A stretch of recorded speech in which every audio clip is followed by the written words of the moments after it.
नमस्कार, बहुत स्वागत है आप सभी का। मैं हूं आपके साथ लोकेंद्र त्यागी। भोपाल में आयकर विभाग और लोकायुक्त ने बड़ी कार्रवाई की है, जहां एक लावारिस कार से करोड़ों का खजाना मिला है। वहीं एक पूर्व आरटीओ कांस्टेबल के घर से करोड़ों कैश, कीमती गहने समेत कई अहम दस्तावेज भी मिले हैं, जिसने रसूख का इस्तेमाल कर मध्य प्रदेश के कई जिलों में अवैध साम्राज्य खड़ा कर दिया। आज इसी पर चर्चा करेंगे और सवाल यह है कि एक एक्स कांस्टेबल के पास कहां से आया। तो कई मेहमान भी हमारे साथ जुड़ेंगे, लेकिन सबसे पहले आज की रिपोर्ट आपको दिखाते हैं।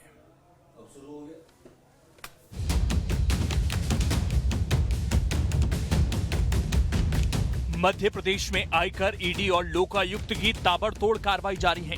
इसी क्रम में आयकर विभाग ने राजधानी भोपाल में एक बड़ी कार्रवाई को अंजाम दिया। यहां ईडी की रेड में 52 किलो सोना और 9.86 करोड़ रुपए कैश बरामद किए गए। ये खजाना मैंडोरी के जंगल में खड़ी एक लावारिस कार से बरामद हुआ। इतनी बड़ी मात्रा में सोना और कैश देख आयकर विभाग के अफसर भी दंग रह गए। जब्त किए गए सोने की कीमत करीब 40 करोड़ 47 लाख रुपए आंकी गई है। दरअसल आयकर विभाग को जंगल में कार होने की सूचना मिली। कार में भारी मात्रा में कैश होने की जानकारी दी गई। कार से इसी रकम को कहीं ले जाने का प्लान था। सूचना के बाद भारी पुलिस बल मौके पर पहुंच गई। करीब 30 गाड़ियों में 100 पुलिसकर्मी मौके पर पहुंच गए। गाड़ी लेने पर सभी के होश फाख्ता हो गए। कार से भारी मात्रा में सोना और कैश बरामद हुआ। लावारिस कार से 52 किलो सोना, करीब 10 करोड़ कैश मिला। हालांकि ये पैसा और सोना किसका है, इसकी अभी पुष्टि नहीं हो पाई। पुलिस का मानना है कि भोपाल में आयकर विभाग की कार्रवाई चल रही है, जिससे बचने के लिए किसी ने ऐसा किया है। फिलहाल पुलिस इसकी जांच में जुटी है। जब स्टाफ के द्वारा वहां पहुंचकर चेक किया गया तो उसमें करीब 7-8 बैग जो है बाहर से दिखाई दे रहे थे, जिसमें एक अंदेशा ये लगाया गया कि जो बीते कुछ दिनों में कार्रवाइयां चल रही हैं आयकर विभाग और अन्य विभागों की रेड कार्रवाइयां चल रही हैं, उसको लेकर के किसी ने हो सकता है इस प्रकार से लावारिस अवस्था में वहां पर अपना जो संपत्ति है उसको छोड़ा होगा। इसके बाद आयकर विभाग को सूचना दी गई, जिसमें उनके द्वारा मौके पर पहुंचकर इनोवा गाड़ी का कांच जो है तोड़कर वहां पर विधिवत तरीके से उसमें जो भी बैग्स थे उनको बाहर निकाला गया। जब बैग्स चेक किए गए तो उसमें लगभग 52 किलो सोना, जिसकी कीमत लगभग 40 करोड़ से ऊपर होती है, और लगभग 9.86 करोड़ में कैश बरामद हुआ। पुलिस और आयकर विभाग की टीम इस लावारिस कार के मालिक का पता लगा रही है, लेकिन इसकी कड़ी आरटीओ के पूर्व कांस्टेबल सौरभ मिश्रा से जुड़ती नजर आ रही है। ये लावारिस गाड़ी सौरभ मिश्रा के दोस्त के नाम पर रजिस्टर्ड है। दरअसल लोकायुक्त की टीम ने गुरुवार को सौरभ मिश्रा के भोपाल के अरेरा कॉलोनी स्थित घर पर छापेमार कार्रवाई की, जहां अधिकारियों को अपार खजाना मिला, जिसमें सौरभ शर्मा के घर से 3 करोड़ कैश, 7 नोट गिनने वाली मशीनें मिली, 60 किलो से ज्यादा की चांदी की सिल्ली, 70 लाख से ज्यादा के हीरे, सोने के गहने मिले। सौरभ के पास से 4 लग्जरी कारें भी मिली। एक स्कूल, एक निर्माणाधीन बंगले का पता चला। करीब 2 करोड़ रुपए कीमत का सामान भी मिला, जिसमें महंगे कपड़े, धातु की मूर्तियां शामिल हैं। आरोपी के ऑफिस से कई अहम दस्तावेज भी मिले। भोपाल, इंदौर, ग्वालियर समेत कई शहरों में प्रॉपर्टी के दस्तावेज हैं। परिवहन विभाग में कांस्टेबल रहे सौरभ शर्मा पर जब लोकायुक्त का छापा पड़ा तो उनकी अपार संपत्ति सामने आ गई। परिवहन विभाग के एक मामूली कांस्टेबल के पास अरबों की संपत्ति। छापेमारी के दौरान करोड़ों रुपए, कई प्लॉटों के दस्तावेज, सोना और चांदी, नोट गिनने की मशीन। आप सोच सकते हैं एक मामूली सा सिपाही इतनी संपत्ति कैसे हासिल कर सकता है। कहीं ना कहीं देखिए भ्रष्टाचार का ये पूरा मामला है और बड़े बड़े तार इसमें जुड़ते हुए दिखाई दे रहे हैं। लेकिन मैं इस समय सौरभ के ग्वालियर के घर पर हूँ। ये उनके पिता का घर है, विनय नगर सेक्टर 2 का ये वो घर है जिसमें सौरभ के पिता और उनका परिवार रहता है। फिलहाल तो कोई बोलने के लिए तैयार नहीं है। सौरभ शर्मा परिवहन विभाग अक्षक के पद पर रहते हुए रियल एस्टेट के कारोबार से जुड़े थे। सौरभ ने महज 7 साल की नौकरी में ही प्रदेश भर में करोड़ों का अवैध साम्राज्य खड़ा कर दिया। नौकरी में रहते हुए उसके कारोबार पर कोई आंच न आए, इसलिए उसने 1 साल पहले ही नौकरी से बीआरएस ले लिया और पूरी तरह से रियल एस्टेट के कारोबार में उतर गया। सौरभ फिलहाल भोपाल में नहीं है। कार्रवाई से पहले वो दुबई में था। फिलहाल पुलिस के साथ जांच एजेंसियां पूरे मामले की कड़ी से कड़ी मिलाने में जुटी हैं और इस बात का भी पता लगा रही है कि कार में मिले खजाने का सौरभ मिश्रा से क्या कनेक्शन है। इसमें और कौन कौन सफेद पोश लोग शामिल हैं और सौरभ मिश्रा का साम्राज्य कहां तक फैला है। जैसे जैसे जांच आगे बढ़ेगी वैसे वैसे कई और बड़े खुलासे होने की उम्मीद है। अभी तो जांच हो रही है, जांच में पता चल जाएगा कि किस किस हाई प्रोफाइल लोगों के कनेक्शन है, कहां कहां पैसा बंटता था, क्योंकि ये एक ऐसा डिपार्टमेंट जिसको मध्य प्रदेश सरकार ने इसीलिए चौकियां बंद कर दी क्योंकि बंदरबाट हो रहा था। और ये पूरा अर्जित किया हुआ धन जो सौरभ का था, ये उसी समय का था जब ये कांस्टेबल थे। लिंक बढ़ते चले गए तो दलाली का ये खेल और भी लंबा होता चला गया। अब पूरा मामला जांच के बाद और साफ हो जाएगा। Vinod Sharma, news state, Gwalior. और चर्चा करने के लिए खास मेहमान इस वक्त हमारे साथ जुड़ गए हैं। सबसे पहले परिचय करा देता हूं। आनंद कुमार जी हैं, पूर्व डीजीपी हैं। सत्यप्रकाश शर्मा जी हैं, वरिष्ठ पत्रकार हैं। प्रियांक दुबे जी हैं, प्रवक्ता हैं बीजेपी के। और अमित तावड़े जी हैं, प्रवक्ता हैं कांग्रेस के। आप सभी का बहुत बहुत स्वागत है। प्रियांक दुबे जी, बेशक बड़ी बड़ी बातें भ्रष्टाचार को लेकर हुई हैं अब तक, लेकिन ये जो चीजें सामने आ रही हैं ये तो दिखा रही है ना कि हम उस चीज पर अंकुश लगा नहीं पाए। एक कर्मचारी इतनी अकूत संपत्ति कैसे अर्जित कर सकता है, ये तो बड़े बड़े व्यापारी सोच रहे होंगे आज इन तस्वीरों को देखकर। भारतीय जनता पार्टी की जो सरकार है, डबल इंजन की सरकार हो, चाहे वो केंद्र से लेकर के राज्य तक अगर हम बात करते हैं तो हमेशा जीरो टॉलरेंस के ऊपर कार्य करती चली आई है। राष्ट्र हित हो, देश का हित हो, लोगों का जनहित हो और उनका कल्याण हो, इनके ऊपर सदैव भारतीय जनता पार्टी की सरकार ने कार्य किया है। मोदी जी की सरकार ने हमेशा ऐसे लोगों के ऊपर नियंत्रण करने के प्रयास किए हैं और लगातार कर रहे हैं। आज अगर हम बात करते हैं जो ये लगभग जो भारी मात्रा में सोना और नकदी बरामद हुआ है, ये भी उसी बात का प्रमाण है कि बख्शा किसी को भी नहीं जाएगा, चाहे वो छोटा सा छोटा कर्मचारी हो या बड़ा सा बड़ा अधिकारी भी हो। अगर आपने जैसे आपके बाइट में भी कहा, भारतीय जनता पार्टी का बिल्कुल विजन क्लियर है। आप अपनी मेहनत करिए, अपना कार्य करिए और ईमानदारी से करिए। और मोदी जी ने तो ये बात हर मंच पे कही है कि ना मैं खाऊंगा ना मैं किसी को खाने दूंगा। ये उनका स्पष्ट, शुरू से वो इस मुद्दे के ऊपर कार्य करते आए हैं। और जहां जहां सर दलाली, भ्रष्टाचार को जहां से पोषण किया जा सकता था, हर उस चीज के ऊपर उन्होंने करारा प्रहार किया है। उसी प्रहार में से अगर आप बात करें तो जिसमें आपने खुद ने भी अपनी बाइट में स्वीकार किया कि ऐसे बैरियर्स जिन चौकियों के ऊपर इस तरीके की चीजों को उगाही की जाती थी, उन्होंने बंद कर दिए। मध्य प्रदेश में ऐसे काफी लोगों ने कहा कि आरटीओ के ऊपर इतनी मशीनरीज नहीं है। लोगों ने बहुत हंगामा मचाया कि कैसे इसको चौकियों में कन्वर्ट करके फ्लाइंग स्क्वाड्स के माध्यम से कैसे सब नियंत्रित किया जाएगा। बट उनको लगा कि अगर इन सब चीजों के ऊपर नियंत्रण करने के लिए सबसे पहले बैरियर्स के ऊपर प्रहार करना जरूरी है। तत्काल प्रभाव से उसे बंद किया गया और उसके लिए सप्लीमेंट्स को तैयार करके आज आप देखिए काम किया भी जा रहा है। गुजरात मॉडल के ऊपर कार्य चल रहा है। तो करप्शन के ऊपर हो, चाहे क्रिमिनलाइजेशन के ऊपर हो या किसी भी तरह से जिसमें हमारा अहित होता है, देश का अहित हो सकता है, उसके ऊपर भारतीय सरकार कार्य कर रही है। ये तो शायद अंश भर है। अभी वो गाड़ी में जो 52 किलो सोना मिला है, भी देखिए मैं ये नहीं कहता कि कनेक्शन इसी से जुड़ रहा है वो, लेकिन जहां तक संभावना है शायद इसी से जुड़ेगा वो। अभी उसकी जांच होना बाकी है। लेकिन ये आप देख रहे हैं उनकी चालाकी कितनी है कि जाकर सोना भरकर, कैश भरकर गाड़ी जंगल में जाकर खड़ी कर दी। ये हिम्मत आप देख रही हैं लोग जी। ये पर आप ये भी देखिए कि खौफ कितना है। उन्हें ये मालूम था कि अगर उससे कनेक्शन, जैसे आपने कहा कि अभी हम एग्जैक्टली नहीं कह सकते, पर मैंने किसी न्यूज़पेपर में भी ऐसे पढ़ा इसको था थोड़ा सा इसलिए एलिब्रेट करना चाह रहा था। मुझे लग रहा है कि ये तो अंश भर ऐसी गाड़ियां उन्होंने कितनी जगह भेज दी होंगी पता नहीं। जी, जहां जहां पर हम वही कह रहे हैं कि करारा प्रहार किया गया है रीढ़ के ऊपर। अगर इसके पहले हम कहें कि जो ड्रग्स पकड़ाया उसके तार जो है वो कहां से कनेक्टेड मिले, वो भी आप भी जानते हैं कि जब हमारे यहाँ पे ड्रग्स के ऊपर कार्रवाई की गई तो लोगों ने बहुत उस पर हल्ला मचा। बट उसके जो कनेक्टिविटी है जो थी, उसकी कनेक्टिविटी मध्य प्रदेश तक मिली और वो ड्रग्स को जो है हमारे सप्लाई होने से हम लोग रोक पाए और उसको आज कहा जाए तो उनके ऊपर कार्रवाई की जा रही है। सेम चीज यहाँ भी है, कहीं पर भी बख्शने की कोई स्थिति नहीं। ऐसी गाड़ियां एक नहीं, जितनी भी होंगी उनको कहीं पर भी कोई भी हो, मैं तो कहती हूँ कि कोई भी इसमें निकलेगा, बख्शा किसी को भी नहीं जाएगा।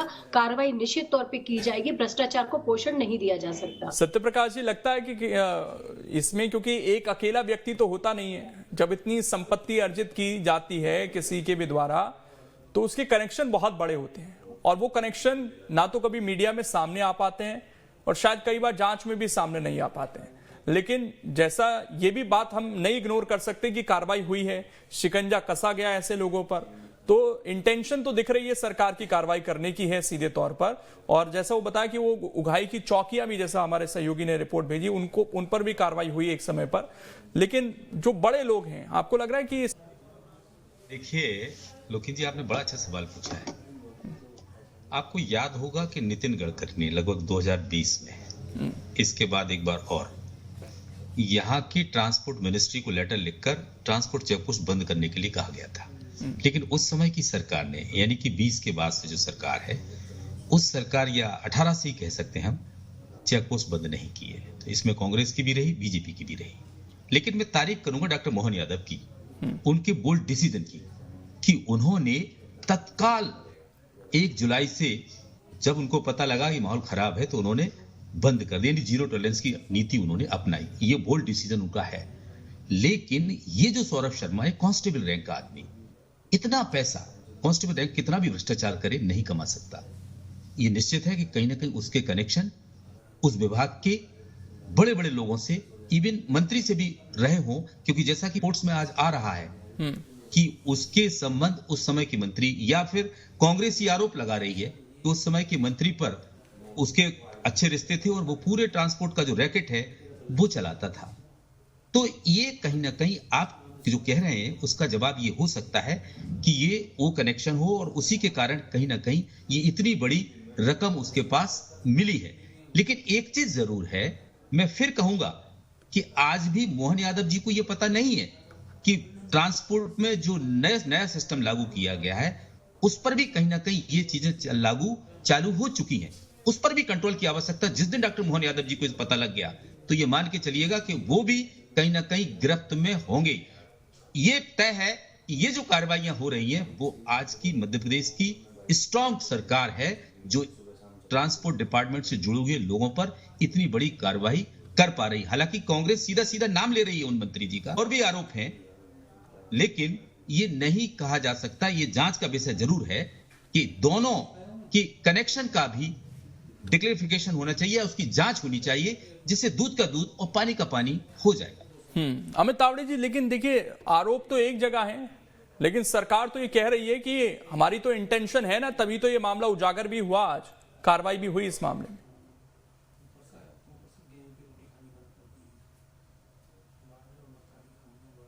अमित जी, आवाज पहुंच पा रही है आप तक? मध्य प्रदेश सरकार का एक स्लोगन है, मध्य प्रदेश अजब है, मध्य प्रदेश गजब है।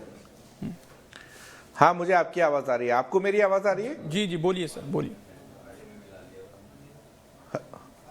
हेलो, आवाज आ रही है?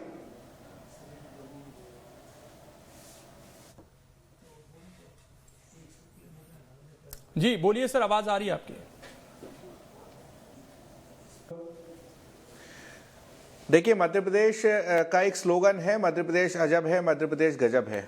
ये पूरी तरह से चरितार्थ हो रहा है। आप कल्पना करिए कि ये जो आरक्षक रहे हैं और जो 10 करोड़ कैश इनके यहाँ मिला है, इतनी भारी मात्रा में, अभी ये सोने की जो लिंक है ये भी इनसे जुड़ जाएगी, हमें पूरा विश्वास है। और इनका जो बंगला है, ग्वालियर में संपत्ति है, स्कूल की जो संपत्ति है, घर मकान की जो संपत्ति है, ये भारतीय जनता पार्टी की सरकार को क्या लगता है, क्या ये एक दिन में इन्होंने बना लिया? ये जो अपने आप को शाबाशी दे रहे हैं, ये भारतीय जनता पार्टी की सरकार का फेल्यूर है। ये कि जब एक आरक्षक इतने सालों से इतनी काली कमाई कर रहा था, तब आपका इंटेलिजेंस सिस्टम क्या कर रहा था?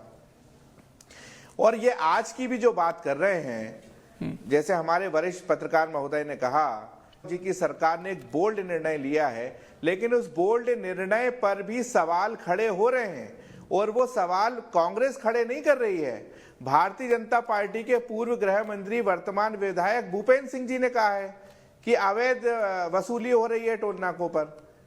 तो ये यदि वास्तव में भारतीय जनता पार्टी की सरकार की कथनी करनी में अंतर नहीं है, तो ये तत्कालीन उस समय के जो परिवहन मंत्री हैं, तत्काल उनसे इस्तीफा दिलवाकर उनसे पूछताछ करना चाहिए और ये सरकार को बताना चाहिए। क्योंकि देखिए, आरक्षक का पद एक बहुत इतना बड़ा पद नहीं होता जब तक उस पे ऊपर की कोई विशेष कृपा नहीं रही होगी। ये आप भी जानते हैं और हम भी जानते हैं। और मध्य प्रदेश में तो जैसा कि नितिन गडकरी जी की बात सामने आई, नितिन गडकरी जी ने तो ये भी कहा था कि 60 किलोमीटर के दायरे में एक ही टोल टैक्स होगा, लेकिन अभी 3-4 दिन पहले ही प्रमुख समाचार पत्र में खबर आई थी कि 60 किलोमीटर के एरिया में मध्य प्रदेश में 10-10 टोल नाके हैं। तो मध्य प्रदेश जो है भ्रष्टाचार का पर्याय बन चुका है।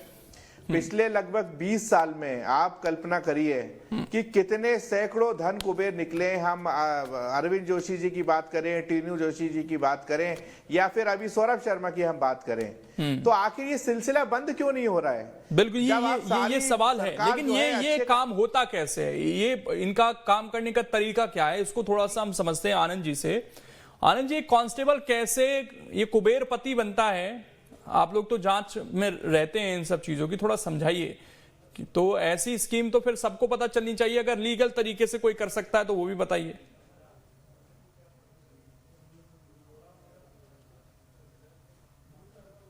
सर आप म्यूट है, शायद अनम्यूट कर लीजिए एक बार।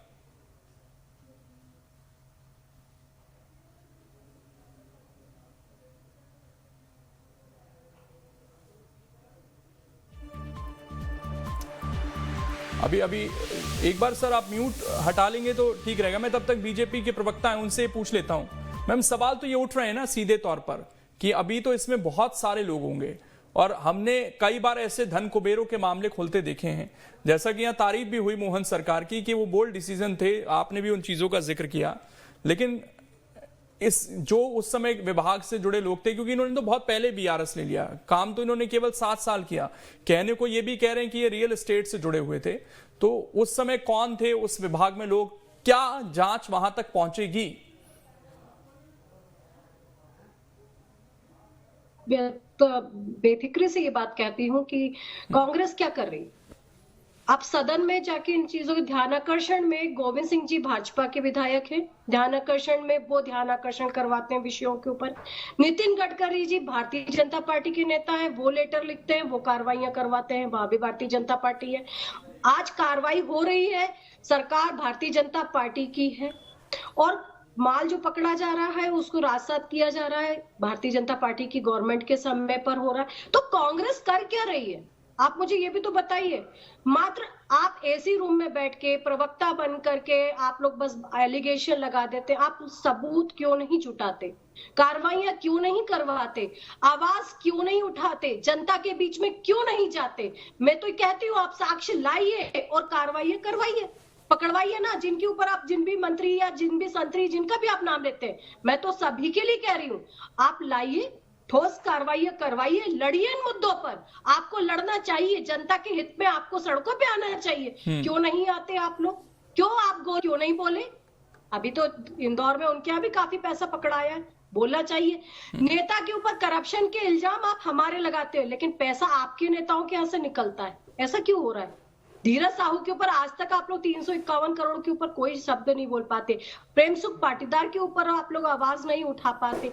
क्यों? ऐसा क्यों होता है कि आप इल्जाम हम पे लगा रहे हैं और पैसा आप लोगों के घर से निकल रहा है? इस पे भी अमित तावड़े जी को सोचना चाहिए, जवाब देना चाहिए। गोविंद सिंह जी को क्यों बोलना पड़ा? रहे आपके नेता प्रतिपक्ष को आवाज उठानी चाहिए थी ना, उनको विषय रखना चाहिए था ना सदन में। वहां पर भी भारतीय जनता पार्टी के लोग ही जो है वो ध्यानाकर्षण करवा रहे हैं सदन में। चलिए इस पर रिएक्शन ले लेते हैं। तावड़े जी छोटा सा रिएक्शन, उसके बाद मैं आनंद जी के पास जा रहा हूं।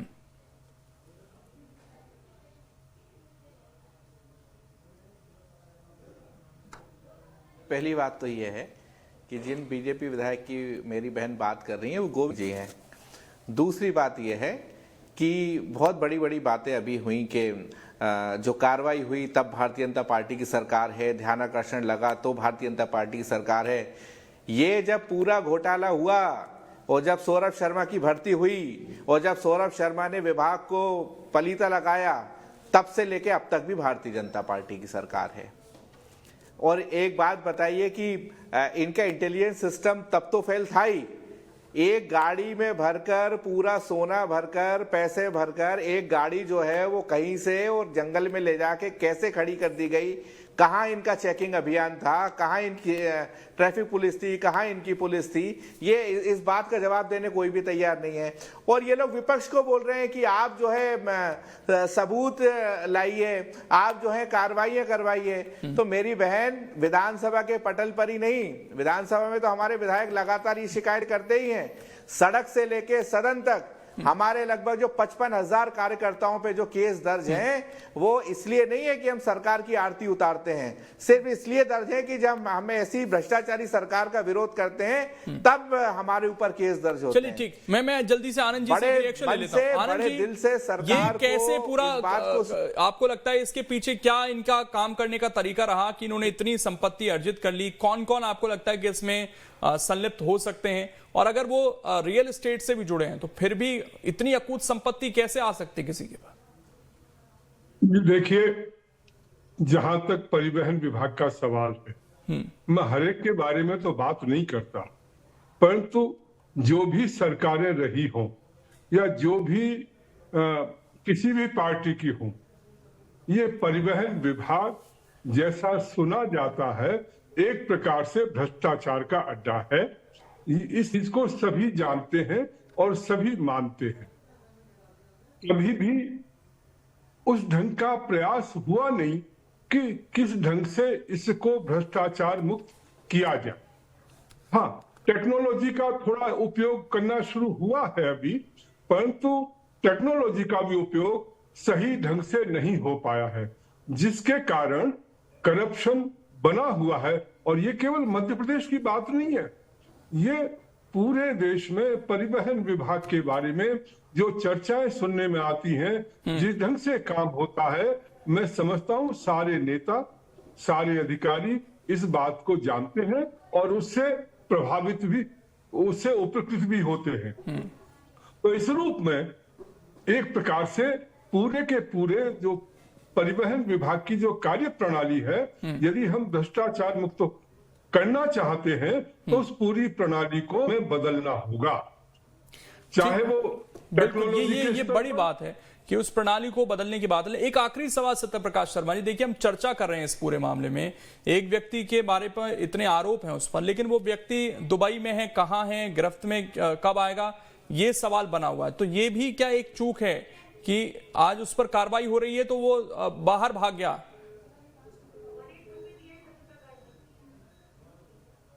ये मेरे से पूछ रहे हैं आप?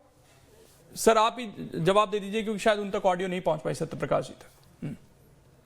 जी देखिए, उनको भनक लग गई होगी, उनको जानकारी हो गई होगी, अन्यथा और उनके पास रिसोर्स शायद ज्यादा होंगे या उनके कनेक्शन भी होंगे और उनको जैसे ही पता लगा होगा, जिस ढंग से इस प्रकरण में सामने आ रहा है कि गाड़ी जो है वहां पर भेज दी गई जंगल में, वहां जाकर के सोना मिला, ये सारा का सारा तो डिस्ट्रॉय करने का एक तरीका है। मैं इसी पर अब रिएक्शन ले लूं, शायद आवाज पहुंच गई है सत्यप्रकाश जी तक। सत्यप्रकाश जी, सोना जंगल भेज देना, खुद शायद वो दुबई भाग गए ऐसी खबर है, तो वो तो पहले से तैयार थे हर चीज के लिए, शायद ऐसा लग रहा है। देखिए, अभी यहाँ पर बीजेपी के प्रवक्ता ने जो गोविंद सिंह जी का नाम लिया है, गोविंद सिंह जी अभी खाद्य एवं नागरिक आपूर्ति मंत्री हैं, उस समय वो परिवहन मंत्री थे। वो क्या बोल रही हूँ मेरी समझ में नहीं आ रहा है, लेकिन ये जरूर है कि कहीं ना कहीं उसका करीब का व्यक्ति, वो कहीं ना कहीं ये पूरा इंफॉर्मेशन, जबकि लोकायुक्त में जब पूरी चीजें नहीं मिल पाई तो उसने आईटी को इन्फॉर्म कर दिया और वो उसको सलाह भी देता रहा होगा कि आप सामान इधर भेज दीजिए, और उधर उसको पकड़वा दिया। यानी कि कहने का तात्पर्य है कि एक कांस्टेबल चाहे कितनी भी पैसा कमा ले, इतना पैसा नहीं आ सकता, उसके बड़े कनेक्शन तो रहे होंगे, तभी ये इतना सब है। अब ये मान के चलिए आप, पार्लियामेंट में एक नई कुछ ना कुछ चीज लॉन्च होगी मोहन यादव के द्वारा, क्योंकि मोहन यादव भले कुछ भी विपक्ष आरोप लगा ले, वो जीरो टॉलरेंस या प्रधानमंत्री मोदी के उस आइडिया पर चलते हैं जिसमें वो कहते हैं कि ना खाऊंगा ना खाने दूंगा।